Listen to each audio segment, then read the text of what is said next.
शीर्षक खामोश धड़कनें। शिमला की धुंध भरी वादियों में एक पुराना बंगला, नील विला, कई सालों से बंद पड़ा था।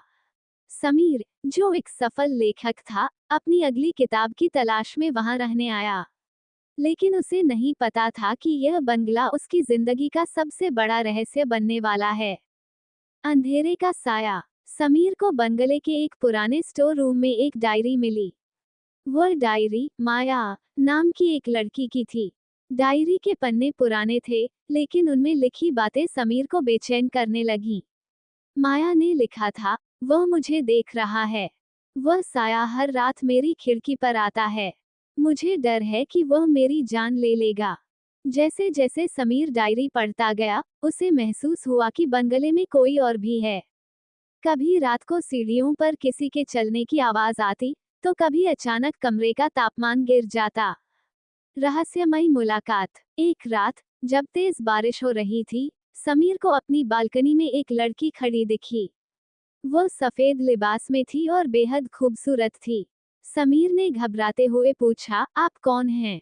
लड़की ने पलटकर देखा और मुस्कुराई। उसकी आंखों में एक अजीब सा दर्द था।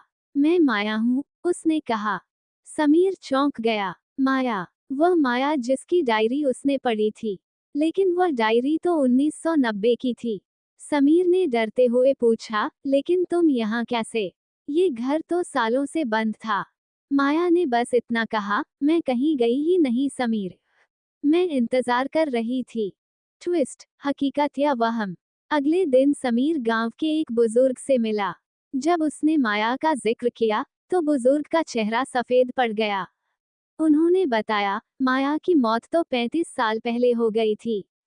उसने आत्महत्या की थी क्योंकि उसका प्रेमी उसे धोखा देकर भाग गया था।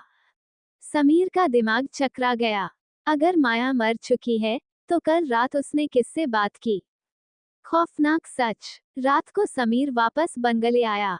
उसने ठान लिया था कि वह सच जानकर रहेगा।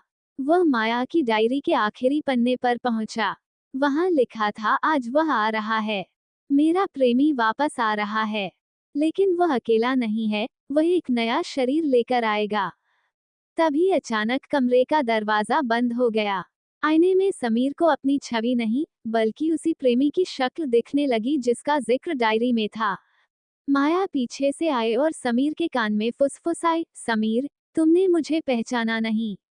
तुम ही तो हो जो 35 साल पहले मुझे छोड़कर गए थे। अब हमारा मिलन अधूरा नहीं रहेगा। समीर को याद आने लगा। वह कोई लेखक नहीं था।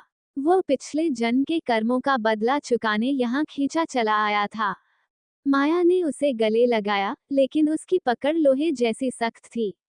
समीर की सांसें रुकने लगीं।